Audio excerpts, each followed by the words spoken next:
Hello, everybody. This is Tazitis, and welcome to Irish folklore. And hang on, I'm a little muffled right now. Hello, everybody. Welcome to Irish folklore and some tales. Also, the 20 facts that you didn't know about leprechauns. Now, I tried to do this series a while back and everything else and all, and I really hope you guys like it and all, because I really am hoping to make this series. I thought it'd be really cool to take every single month. I had this concept idea of taking every single month and making it a theme for like every single culture and everything else and all. And since this month is the month of March, and it's about Irish and stuff, and since St. Patrick's Day is a couple days away and everything, and since I am supposedly on my mother's side said to be both Irish and Scottish and everything, I thought this would be my month, and this would be a really cool idea to introduce you to some of these to not only introduce you to some of these characters and all, but to also introduce you to some of these folklores and some of these stories and stuff. Also, I got some music going in the background. YouTube, this is copyright-free music. Do not card me. This is copyright-free background music and everything. It literally says copyright-free background creepy music and all.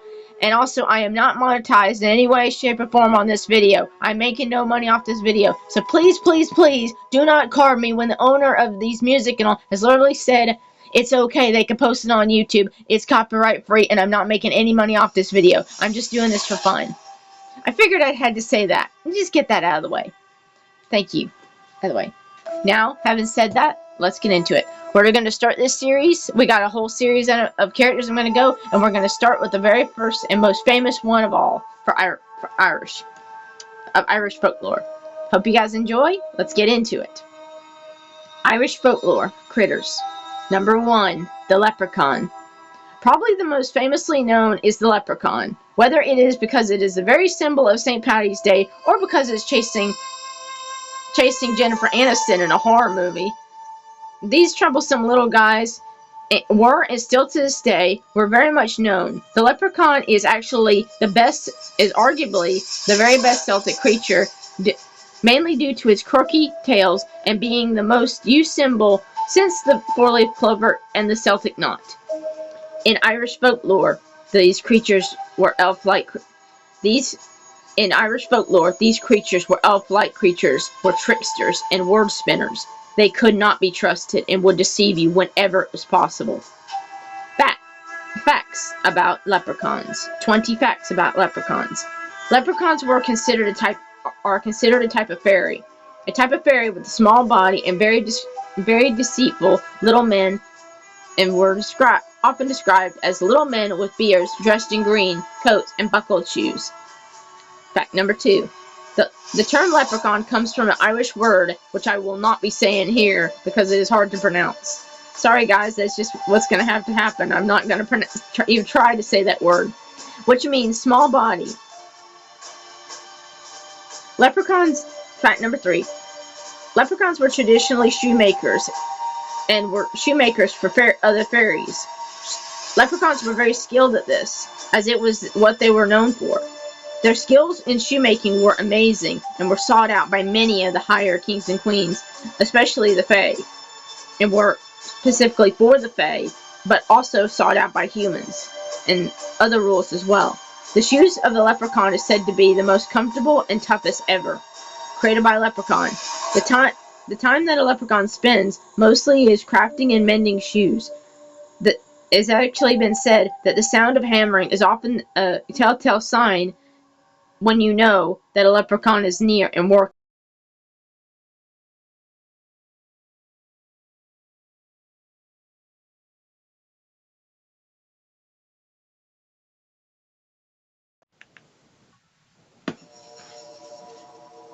Number 5.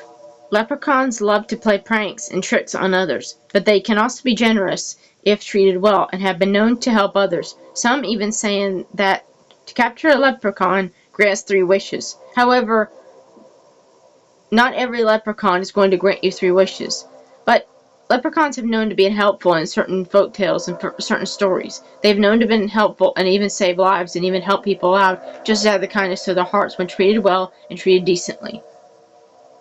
Number 6. Fact number 6. Leprechauns have a pot of gold. Every leprechaun does this, but it is heavily guarded. Capturing a leprechaun is the only way to get anywhere near that gold. Fact number 7. Leprechauns have been seen wearing red until the 20th century, supposedly. Apparently, the color was changed to green because it represented Ireland better. Number 8. Evil leprechauns are called fardarans and are way more evil than the regular leprechauns. Fardarans are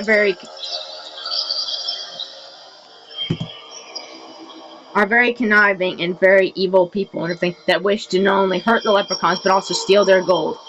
To them, one pot of gold is not enough. They want the gold from all the leprechauns, and they want all the leprechauns to be their slaves and basically wish to take over the entire world. Supposedly, fardarans are evil leprechauns and wish to not only take over the entire pot of all the leprechauns' gold, but wish to be their kings and queens.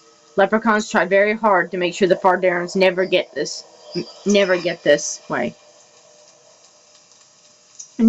way. Fact number 9. Modern interpretations often depict the leprechaun as joyous, whimsical, and charitable, but they are actually very sinister and actually very conniving and evil in origins of the folklore. Number 10. They are a protected species. Leprechauns are considered a protected species by local law enforcement and are actually legally not allowed to kill or hurt any leprechauns at all. It is an actual law in local Ireland and all, where you are not allowed to hurt a leprechaun of any kind at all. However, there are leprechaun hunts that you can actually go on to celebrate the occasion. These leprechaun hunts are for women and children that'll go happily looking for leprechauns and all. Not to hurt them or to kill them, but just to look at them for fun or to get the wishes in something. Almost like an Easter egg hunt, but for St. Patrick's Day and for Aragon. In fact, that event is probably going on right now. It is actually very fun, very harmless, and very sweet. Fact number 12. Leprechauns are said to not be able to have children, as there are no female leprechauns. However, in my theory and all, I believe that does not stop them from trying, being as they are tricksters and pranksters. That does not stop them from trying to have children. And I believe that it is possible, just my own theory, that they will try with a human woman. And that it may be possible for them to have a child with a human woman. However, that child will not be a leprechaun. As, again, there are no female leprechauns. However, there is a possibility that they could produce a male leprechaun. The reason that there are no female leprechauns and that leprechauns cannot reproduce is because they are said to be related to the gods. They are said to be related to the gods and are therefore deities and all, and are deities themselves. Very less powerful in the deities, but they are definitely less powerful, and they are very weak in their state, but are said to be descended from the gods and therefore do not need to create an offspring. Number 13. Unlike other fairies, leprechauns are not social creatures. They want to be left alone. They don't like to glaze at themselves in the mirror like certain other fairies and all, and they do not wish to be around people. They like to hide, and they like to be far away from people as much as possible. Number 14. The leprechaun gold is sometimes cursed. Sometimes touching it or going anywhere near it could cause immediate pain, even death, or heart attack to not only the people, but to their families as well. It is said that even if you get the gold, certain gold pieces and all will cause terror on your family, which is also why the leprechaun tries so hard to make sure that it's heavily protected, as even though the leprechaun is a trickster and a prankster, it does not wish the death or harm of any person. It is not a heartless monster. It just doesn't want you to touch its gold. The gold is its and not yours. Number 15.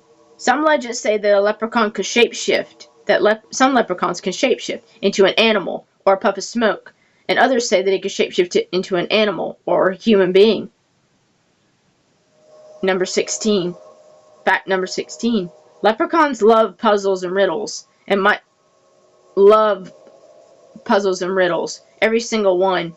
One must solve a riddle or puzzle to earn the gold that it wishes, even after being captured, even after and even after everything, all the trials and misdemeanors, and even after 3 wishes and all, a person must still solve a riddle or puzzle to earn the gold, no matter what, 7 wishes or not. Leprechauns hide in fairy houses of fairies.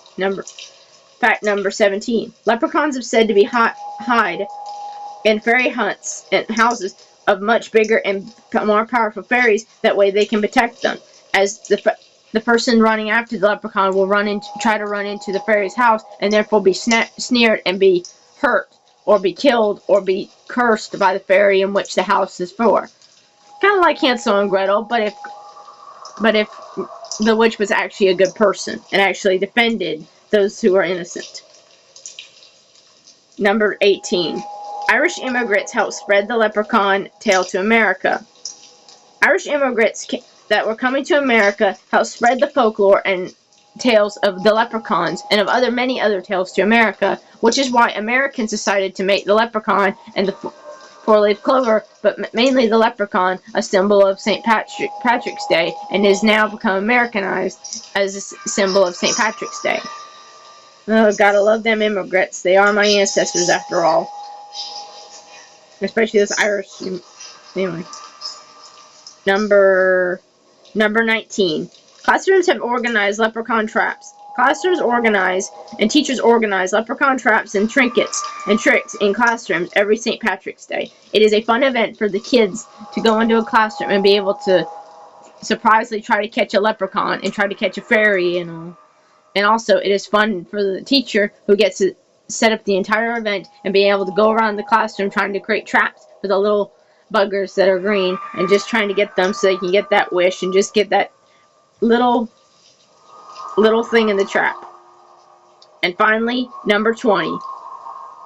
The pot of gold is always at the end of the rainbow. Is always at the end of the rainbow. But this is not just a fairy tale.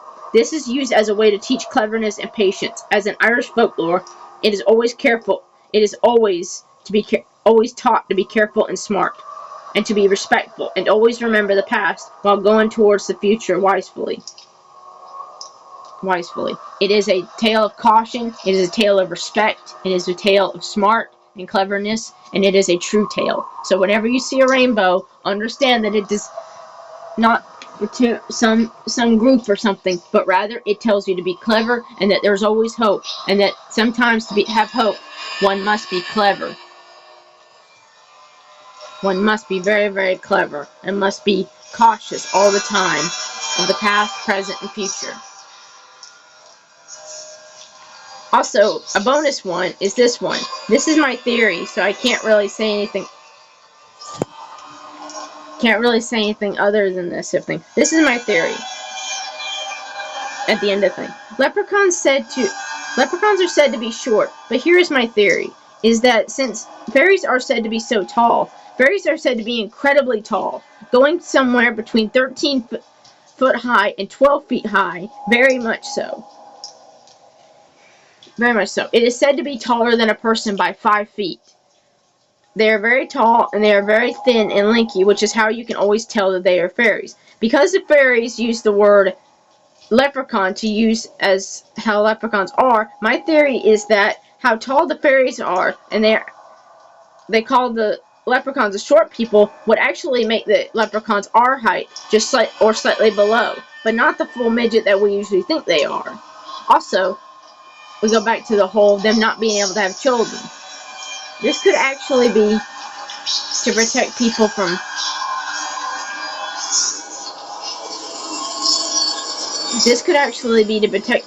having what could be known as a misdemeanor. The reason that the leprechauns are not able to have the children and all is because whatever children they have could be insightful and could actually be a danger to all of humanity. So the leprechauns are said not to be able to have children because it could be a danger to all of humanity. So that's all we got for today and everything. I hope you guys really liked it, and I hope you guys had fun, and I hope some of these facts you guys did not know about. And also the last one, I guess, makes 31, because that was basically a theory of mine. So thank you guys so much for watching. I really hope you guys liked it. I'm going to be doing the Banshee next, so make sure to stay tuned for that one because I really want to do some research and do some stuff on her. Also, don't forget to like, favorite, and subscribe, and also bookmark this if you guys don't want to subscribe. If you guys can't subscribe, make sure you hit the bookmark and all on your devices, because if you bookmark it and all, bookmark the channel on your devices, you can come back to the channel whenever I got a new video, and you don't have to worry about subscribing and stuff and all. Thank you guys so much for watching. I really appreciate it. I really, really do appreciate it and all. I really hope you guys like this series because it really is fun for me. And thank you guys so much for watching, and I'll see you guys in the next video. Stay infectious, and thank you guys, and I hope you guys will help continue with the series. And I'll see you, and always stay infectious. And happy St. Patrick's Day.